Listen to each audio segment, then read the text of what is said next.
Hi and welcome to this edition of Total Warehouse Tutorials. In this video, you will learn key differences between the various types of pallet rack. In this video, we will be comparing Selective Rack, Drive-in and Drive-through Rack, Pallet Flow Rack, and Pushback Rack on multiple key factors including product flow, storage density, selectivity, common storage applications, and cost. Selective Rack is designed for first-in, first-out product flow. It enables direct access to all stored pallets simultaneously, making it a highly selective solution. Numerous aisles are required to accommodate this high selectivity, making it a lower density option. Selective Rack is ideal for operations with constant product circulation or that require access to all pallets at the same time. In Drive-in Rack, a lift truck loads and unloads through one end of the system, making it a last-in, first-out product flow option. In Drive-through Rack, the lift truck is able to load in one end and unload in the other, making it a first-in, first-out option.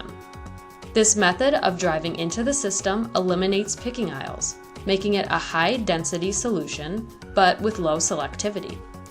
Drive-in and Drive-through Rack is ideal for storing large quantities of uniform products. In Pallet Flow Rack, the rack supports inclined rollers or wheels that allow pallets to glide from the back loading aisle to the front picking aisle, making it a first-in, first-out product flow option. Because this flow process provides continuous rotation of products, Pallet Flow Rack is considered to offer moderate selectivity. Typical storage depth can range from 2 to 12 pallets deep, making it a high-density storage option. Pallet Flow Rack is ideal for storing materials with expiration dates and materials that vary in size. In Pushback Rack, each pallet is loaded from the front of the system onto a cart. When the front pallet is unloaded, the next glides to the front for picking. This flow process makes Pushback Rack a last-in, first-out option.